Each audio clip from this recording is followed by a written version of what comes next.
ఉమ్. అదే చాలాసేపు అయిందా కట్ అయ్యి? అంతవరకు విన్నారు? 2 or 3 seconds అవుతుందమ్మా. జస్ట్ ఇప్పుడే కట్ సెకండ్స్. అయింది ఇంకా. Okay, okay. సెకండ్.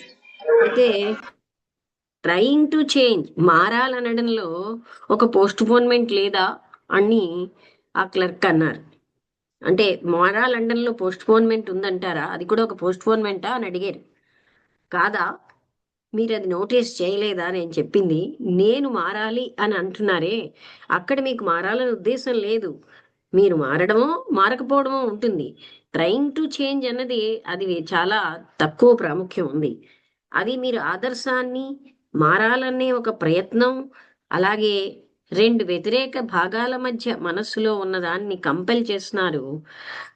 ఆ వాటిని ఒక దగ్గరికి తీసుకురావాలని ఇచ్ఛాశక్తితో, ఒక మెథడ్ ని ప్రాక్టీస్ చేస్తూ, ఒక డిసిప్లిన్ తో అటువంటి యూనిఫికేషన్ రెండింటిని దగ్గరికి రావాలని ప్రయత్నిస్తున్నారు. అలాగా ఇదంతా కూడా అనవసరమే, వేస్ట్ఫుల్ ఎఫర్ట్. అదేం చేస్తుందంటే మౌలికమైన మార్పుని అడ్డుతోంది. సెల్ఫ్ ఆఫ్ ద సెంటర్ అంటే ఆ సెల్ఫ్ మారడం, అదే సెంటరు, అదే ఈగో, దాన్ని మీరు మారకుండా చేస్తోంది. నేనేమనుకుంటున్నానంటే మీరు ఏం చెప్తున్నారో నాకు అర్థమైంది అని ఆర్టిస్ట్ అన్నాడు. మేమందరం కూడా ఆ ఐడియా చుట్టూరా, ఆ చేంజ్ అవ్వాలన్న ఐడియా చుట్టూరా ఉన్నాం. కానీ చేంజ్ అవ్వట్లేదు. చేంజ్ అన్న దానికి డ్రాస్టిక్ గా యూనిఫైడ్ యాక్షన్ అవసరం. అవును, ఆ యూనిఫైడ్ గా సమైక్యంగా ఉన్న ఆ యాక్షన్ అన్నది ఎంతకాలం అయితే సంఘర్షణ మీలో వ్యతిరేకత భాగాల మనస్సు యొక్క వ్యతిరేక భాగాల మధ్య ఉంటుందో సంభవం కాదు. అది నేను చూడగలుగుతున్నాను అంటూ ఆఫీసులో ఉన్న క్లర్క్ అన్నారు. నో అమౌంట్ ఆఫ్ ఐడియాలిజం, ఏ రకమైన ఆదర్శం కానీ, లాజికల్ గా రీజనింగ్ కానీ, ఏ రకమైనటువంటి నమ్మకాలు, కన్క్లూషన్స్ ఆ మార్పుని రాలేవు మేము ఏదైతే కోరుతున్నామో. కానీ దెన్ వాట్ విల్, అప్పుడు ఏం జరుగుతుంది? Are you not by that very question, మీ ఈ ప్రశ్న అన్నది మిమ్మల్ని డిస్కవరీ చేయడం అనే యాక్షన్ ఆఫ్ చేంజ్ నుంచి అడ్డటం లేదా? We are so eager for results, మనకి ఫలితాలు కావాలని చాలా ఆతురతతో ఉంటాము. అందుకే మనం ఒక్క క్షణం ఆగి మనం ఏం చూసేమో డిస్కవర్ చేసామని చూడం. నిజం చెప్పాలంటే నిజమా ఫాల్సా and uncovering of another fact, మరో ఫ్యాక్ట్ ని మనం అందులో కవర్ అంటే అది తెలుసుకోవడానికి మనం ప్రయత్నించట్లేదు. మనం ఎప్పుడు కూడా చాలా త్వరితపడతాం, సంపూర్ణంగా అవగాహన చేసుకోకుండా. మనం ఆల్రెడీ దొరికిన దాన్ని సంపూర్ణంగా అవగాహన చేసుకోకుండా మనం హేజన్ అంటే త్వరితపడుతూ ఉంటాం.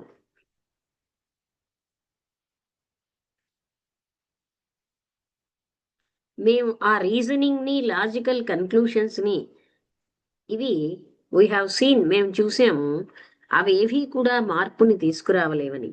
ఈ ఫండమెంటల్ ట్రాన్స్ఫర్మేషన్ సెంటర్లో తీసుకురాలేవు. కానీ మేము మమ్మల్ని మేము క్వశ్చన్ చేసుకునే బదులు ఏది దాన్ని తీసుకొస్తుంది? మాకు అది సంపూర్ణంగా మా ట్రిక్స్ మాకు తెలియాలి.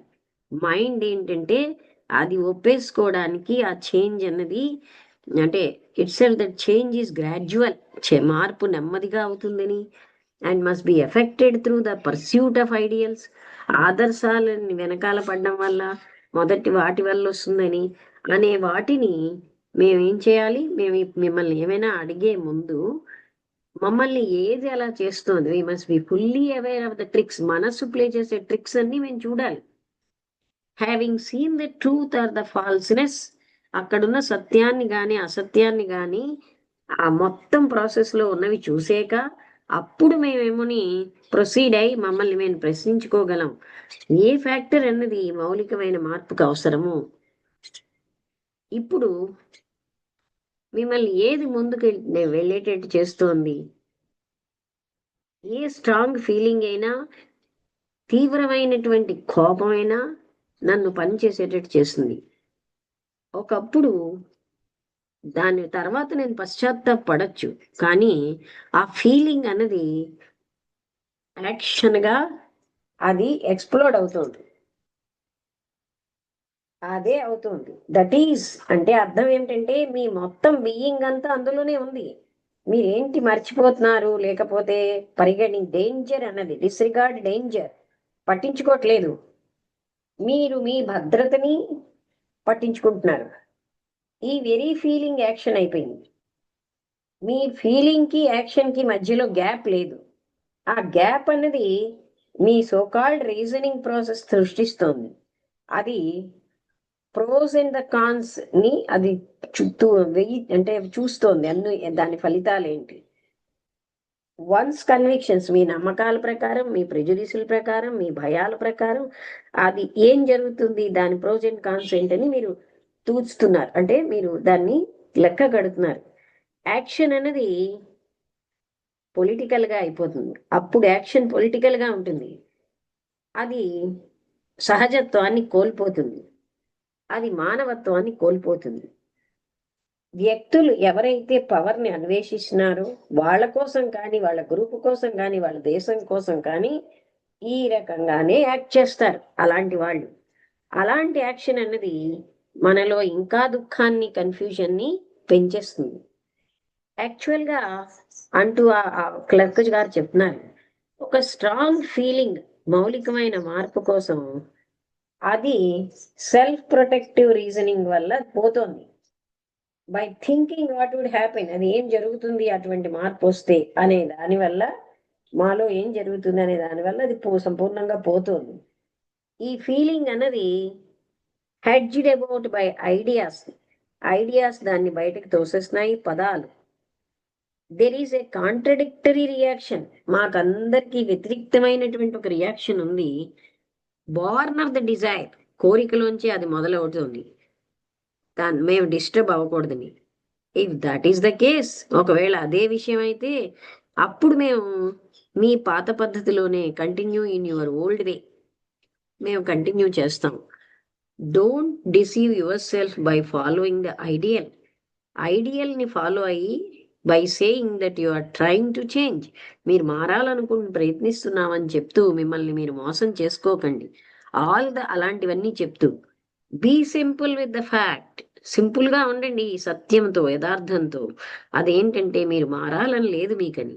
ఆ రియలైజేషన్ అన్నది, ఆ సత్యాన్ని రియలైజ్ చేస్తే అది చాలు. కానీ నాకు మారాలని ఉంది అన్నారు. Then change, but don't talk unfeelingly. అయితే మారాలనుంటే మారండి, అంతేకాని ఏ ఫీలింగు లేకుండా ఆ మార్పు ఆవశ్యకత కోసం మాట్లాడకండి. దానికి అర్థం లేదు. నా ఏజ్ లో అంటూ ఆ పెద్ద ఆయన చెప్తున్నారు, బాహ్యమైన విధంగా నేను కోల్పోయింది ఏమీ లేదు. ఈ జగత్తుని, ఐడియాస్ ని, కన్క్లూషన్స్ ని వదిలేయడం అన్నది ఇంకో విషయం.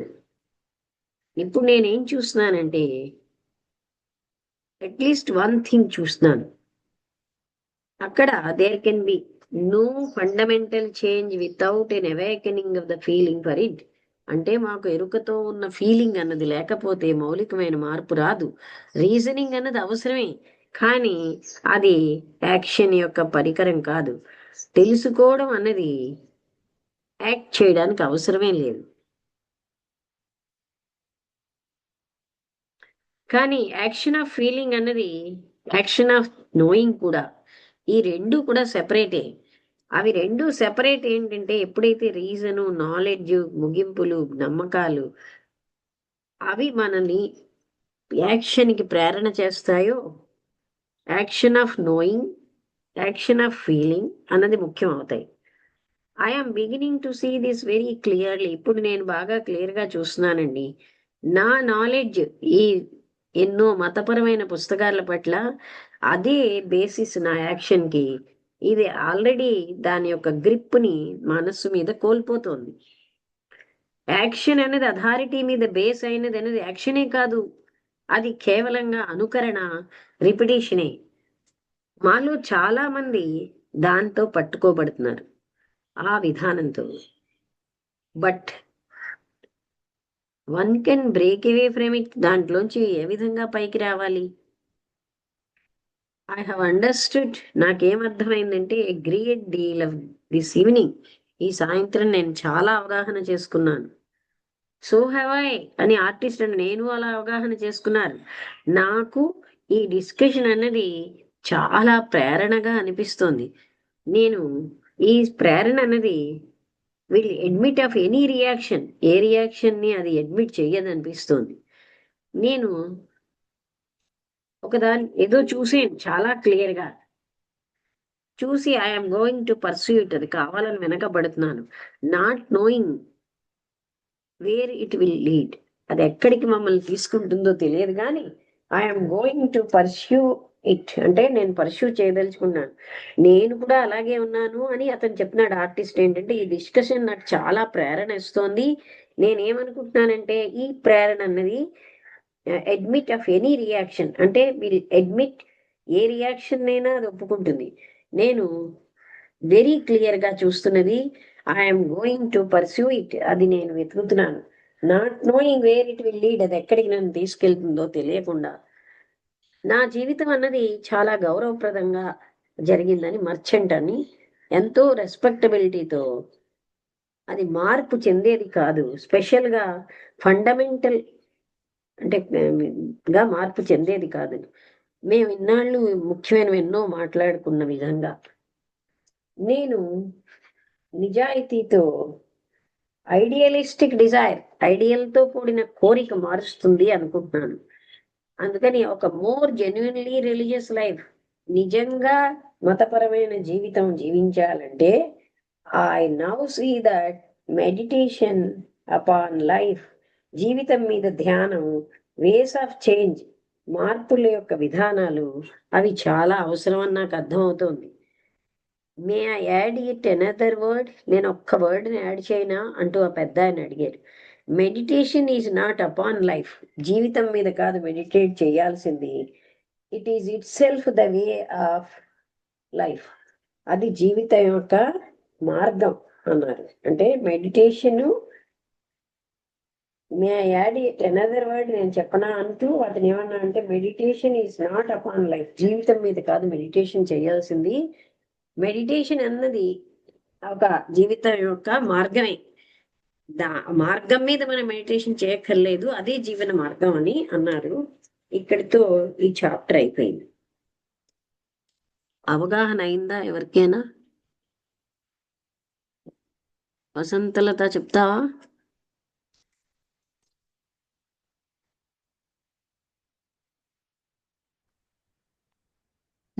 అందరికి నమస్కారం. అంటే ఇవాళ ద ఇంపార్టెన్స్ ఆఫ్ చేంజ్ గురించి చెప్తున్నారు.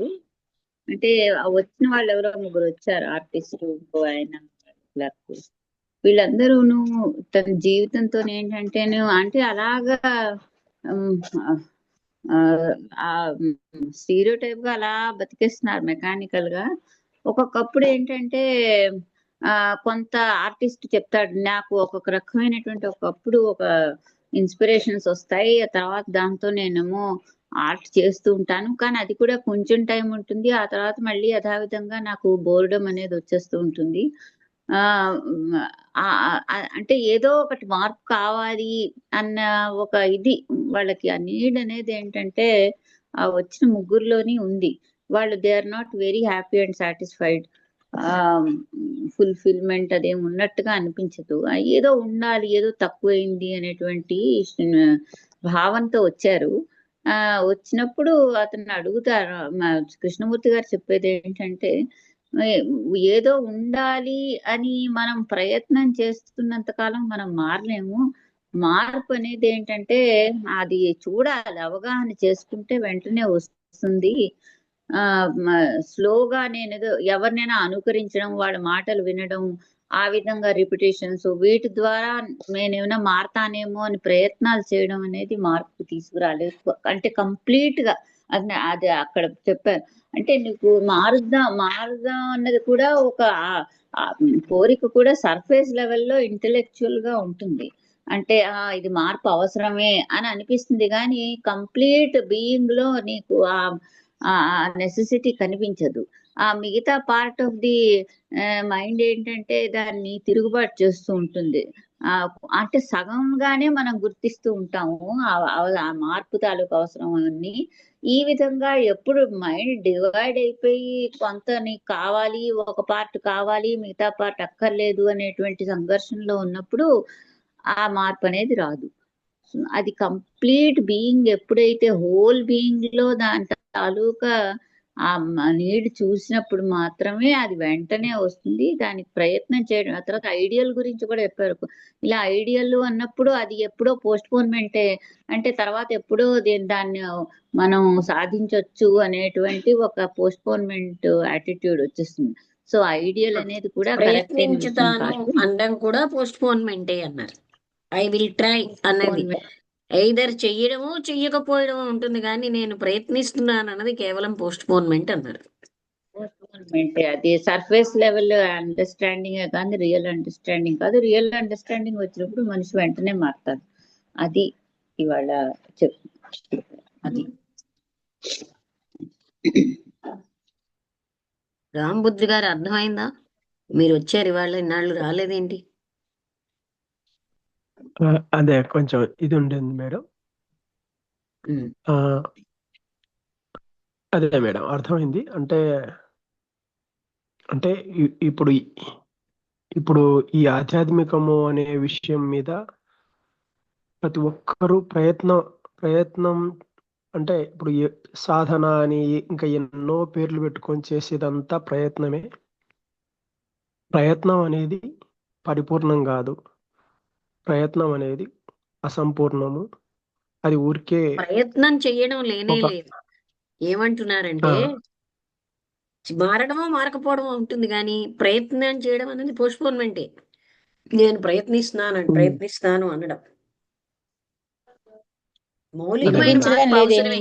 మాట్లాడుతున్నాను. ఇలా దీనికి మౌలికమైన మార్పు అవసరమే. ఇప్పుడున్న స్థితికి మౌలికమైన మార్పు వస్తేనే ఆధ్యాత్మికమైన స్థితికి వెళ్తాం.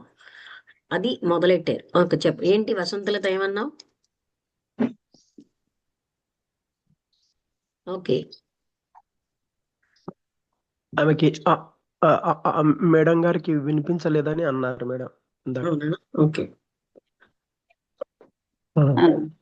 ఇందాక అదే అంటే రాంబుద్రి గారు మొదలైనప్పుడు నాకు వినిపించలేదు కొంతసేపు, అందుకని ఎవరు మాట్లాడినట్టు అనిపించలేదు. మేడం అదే మేడం.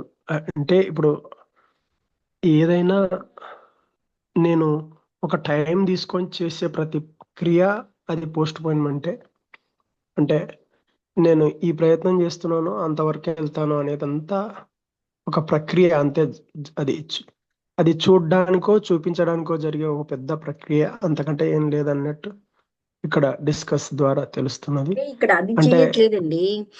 మీరు మౌలికమైన మార్పు అవసరం, అది పాయింట్. నేను మారతాను మారకపోతాను రెండే ఉంటాయి.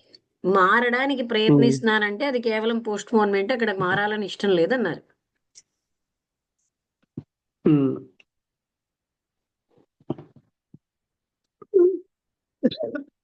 అంతే మేడం, యాక్షనే ఉంటుంది కానీ ఇంకా ఇవన్నీ ఏం లేదు అని చెప్తున్నారు. అదే అర్థమైంది మేడం. అదే అంటే అలాగా ఇమీడియట్ మారడము మారకపోవడము ఉంటుంది, కానీ మారడానికి ప్రయత్నిస్తున్నాను అన్నది ఉండదు.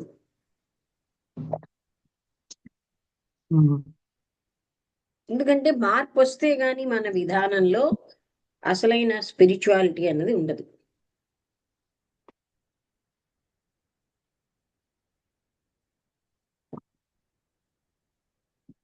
అది వాళ్ళకి కూడా కొంత అర్థం అయింది. అది చివరికి అంటే మేము మారాలని ప్రయత్నించడం అన్నది కేవలం పోస్ట్ పోన్మెంట్ అంటారా అంటే కాదా అని అడిగారండి. అవును మేడం. ఇంకెవరైనా ఏమైనా అడుగుతారా?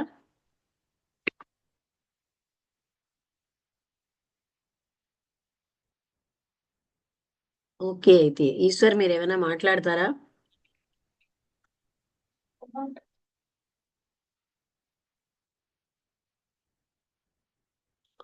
ఓకే, చెప్పండి. ఈశ్వర్ ఏదో మాట్లాడుతున్నారు. నేను మాట్లాడేదండి, అంటే బస్సులో ఉన్నాను. సరే, క్లోజ్ చేసేద్దాం అయితే. ఉం? నేను మళ్ళీ మన 6వ తారీఖుని మన క్లాస్ ఉంటుంది, అంతవరకు క్లాస్ ఉండదు. నాగరాణి గారు ఏమైనా చెప్తారా? అందరికీ నమస్తే అమ్మ. అయితే ప్రయత్నమే ఉండొద్దు అని అంటే మరి ఇప్పుడు అదేలేండి, ఇంకా ప్రయత్నం చేస్తున్నా అంటే కూడా అక్కడ స్టక్ అయినట్టే అంటున్నారు. ఇది అంటే చేస్తున్నా, ఈ అవగాహన యోగాసనం చేసుకోవడం చేస్తున్నా, లేకపోవడం, చేస్తున్నా. మారడమో మారకపోవడమో ఉంటుంది, కానీ ప్రయత్నిస్తున్నానంటే అది పోస్ట్పోన్మెంటే. అదే అదే ఇప్పుడు ఈ సాధన చేస్తున్నా అని భ్రమలో ఉన్నట్టే. అది అంటే దానివల్ల చేంజ్ ఏమి ఉండదని చెప్తున్నారు. అంటే చెప్పారు కదమ్మా ఈ పాయింట్స్ కూడా. అంటే ఈ యోగ సాధన చేస్తున్నా, అది చేస్తున్నా అని చెప్పి అందరూ అనుకుంటూ అలా సప్రెస్ చేసుకోవడమే తప్ప ఇక్కడ మార్పు అనేది మారడం కాదు అది. కాదది. ఇంకా మారడం అంటే మన గురువు గారు చెప్పినట్టు ఇంకా మూమెంట్ టు మూమెంట్ అవేర్నెస్, ఆ ఎరుకతో ఉంటూ ఆ ఆలోచనలు లేని స్థితికి రావడమే కదమ్మా. అంటే అవును. ప్రయత్నం ఏం లేకుండా మారుతా అని అనుకోవడం కూడా లేదు ఇక్కడ. అది అదే. ఓకే ఓకే అండి. సరే అమ్మా, థ్యాంక్ యూ ఓకే, అమ్మా. క్లోజ్ చేస్తున్నాను.